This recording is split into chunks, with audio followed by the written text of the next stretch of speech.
Hi, my name is Will from Oregon Exploration, and today we're headed to the Columbia River Gorge where we're going to go ahead and summit Table Mountain.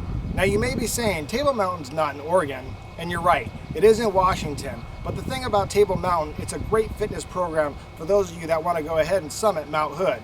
It allows you to see, are you fit enough for it or not? So I'll tell you what, let's go ahead and head up to Table Mountain. I'll show you how to get there and all the great things that are around in Washington. There are a couple of ways to get to Table Mountain. The first is a 14-mile hike starting on the PCT Trail off Washington 14. The second is to head to the Bonneville Hot Spring Resort. Of the two, I recommend this one as it shaves 6 miles off the hike, and it won't take you all day. The parking lot is on the far west end of the resort, where you'll notice an old road ascending about 300 feet. This is the start to the hike.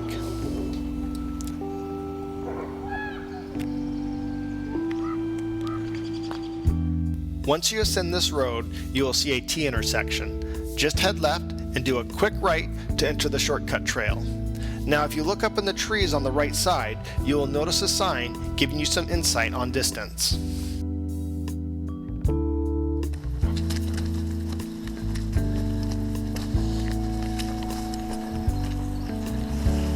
As you head up this shortcut path to Table Mountain, you kind of weave through a young forest. It kind of has some steeper hills. It's extremely muddy right after the rain, so make sure you're wearing a good set of shoes if you just saw it rain. Good time to come to this place is in May due to the wildflowers. After about a mile of hiking, you will have finished your first ridge of the hike, and just 0.2 of a mile later, you'll get across a lovely creek on a ladder that was kindly built for us hikers.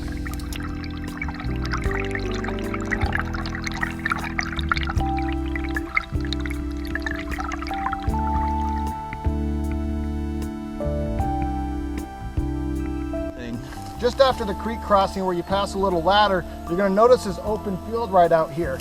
If you look just right up, that's where you're headed. Table Mountain and Sacagawea Rocks. Right now it looks like it's pretty cloudy up there as it's an April day. It's supposed to clear up, so we're going to head on up, see if we can't get some good views of Bonneville Dam and the Columbia River Gorge. This is probably the most confusing part to this hike, and it seems more people get lost out here on this intersection alone. The first thing to do is to take a right onto a Jeep road, keeping the meadow on your right side. The next intersection, take a left, taking on some elevation. Then on your next intersection, head right, keeping the meadow again on your right side.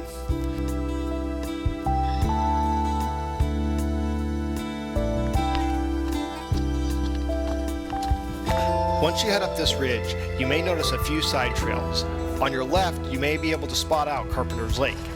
However, keeping on the trail, you will notice a creek on your left-hand side. You will now quickly approach your first campsite, and it seems that at this time, there is a pretty neat structure built. You will also hear Cedar Creek crashing just below. I personally think this is a great place to camp because it allows you the opportunity to summit Table Mountain at night and see all the stars. So just after the campground right below, you're going to approach this T intersection where you may see another campground. If you look to your left, you're going to see that's where the PCT Trail comes up. And you just head on up, right on this trail, which leads you to the PCT Trail up to Table Mountain. So let's go ahead and head on up and see what we can find. You are now ascending on the Pacific Crest Trail, heading through a forest of thicker Douglas firs. This area has been logged in the past, however it is still a beautiful place. You may also notice an okay campsite as you head up.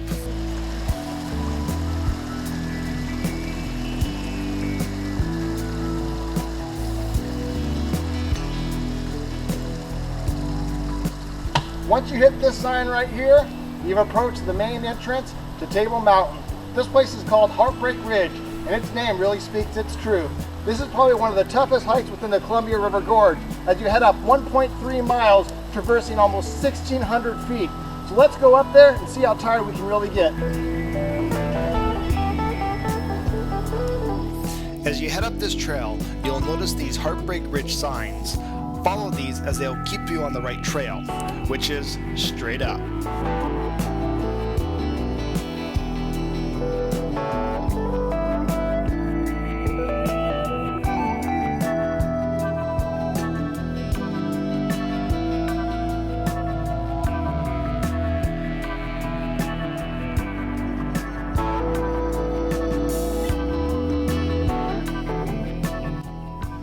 hiking up this Heartbreak Ridge. I'm telling you what, it's no joke. You need to take your time. It's best, or at least me, to break it up into small, tiny goals. I'm gonna do 60, 70, 80 steps. Take a little break. Another 60, 70, 80 steps. Take another little break. Small goals will eventually get you to the main target, which is the top of Table Mountain.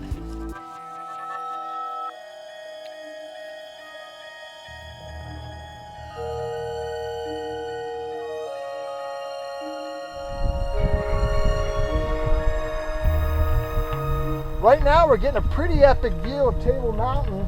The clouds are kind of stuck in here within this little valley area within the mountain, and they're just kind of swirling around. It's quite the view to see.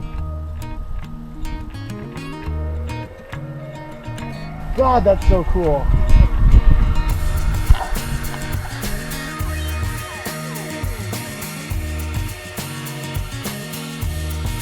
This is probably one of my favorite views of Table Mountain, and it's just after a 6/10 of a mile hike from Heartbreak Ridge, where you have descended roughly 800 feet. And if you take a look right, you also get some amazing views of the Columbia River Gorge.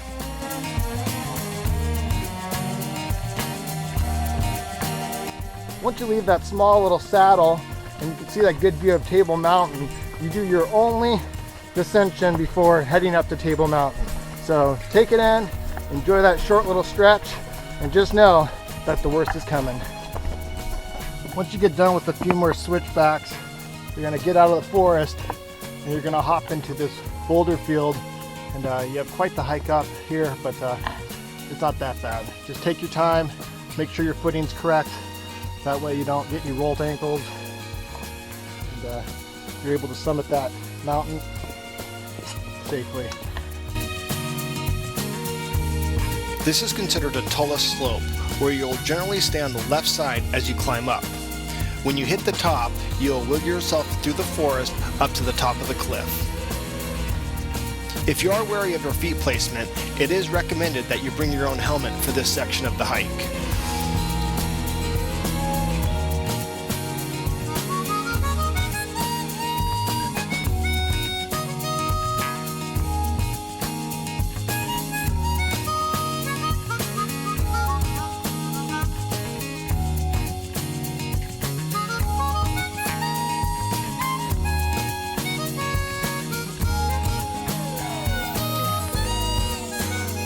As you continue to head up this field, keep an eye for the wooden beams sticking out of the rocks.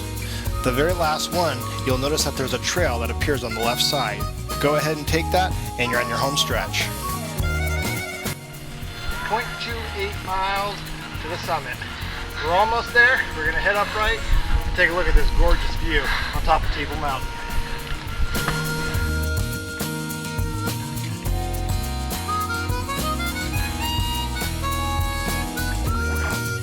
Once you hit the summit, you can take a left for some amazing views of St. Helens, Rainier, and Adams, and if you go right, it'll take you down to the cliff views, and you can possibly see Mount Hood on a clear day. These cliffs offer some amazing geological features, as it is said that 550 years ago, the mountain slid into the Columbia River.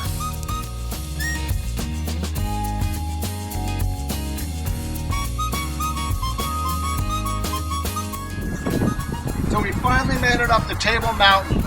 I'm telling you what, when you look over that ledge, here, it's quite appealing. The nice thing about this mountain is that right there in the back distance, you can see Bonneville Dam.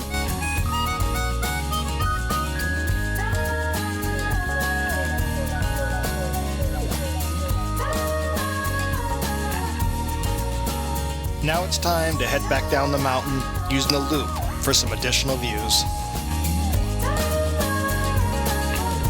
Once you get back from the cliff and you're heading on back home, you have a couple of options to get back down. The first one is to head down the way you came up, which is a pretty difficult incline, and it's a lot easier to go up than it is to go down. So what I recommend doing is finishing the loop out, heading to the Pacific Crest Trail, which is a 1.1 mile trail that just loops back onto the Pacific Crest. So we're gonna go that way just because it's a little bit safer, it's especially when you're really tired. It prevents from accidents happening, and it's just a smart way to go. Rather than heading down that obstacle of a Tullis field, you can hike down the ridge that wraps you back around to the other side of Table Mountain. Please keep in mind though, that there are places on this trail that take you right up to several hundred feet cliffs.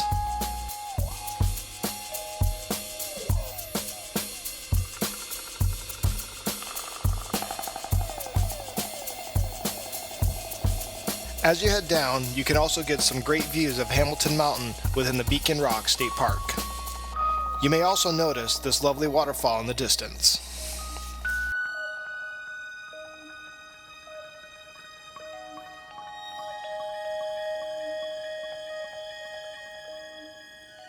When you head back on this loop, just make sure you're looking for the right trail. Sometimes you'll see a pile of rocks that kind of tells you where you need to go. What's really cool is when you head back on the loop is you get a different viewpoint of Table Mountain. Pretty neat out there.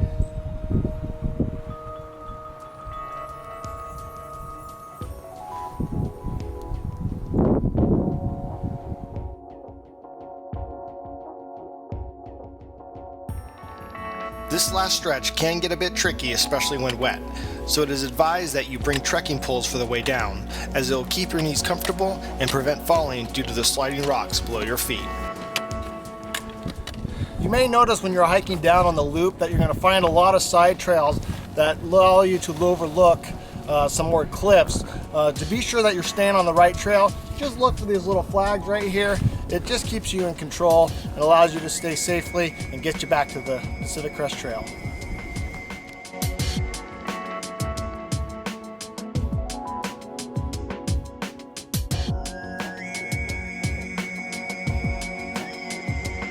Well, once you finally approach this next sign, you basically approach the PCT trail. All you have to do is just take a left and head back home, and that's about it. I hope you enjoyed this little episode about Table Mountain. And don't forget, come on out to Oregon and see what we have to offer. Have a good day.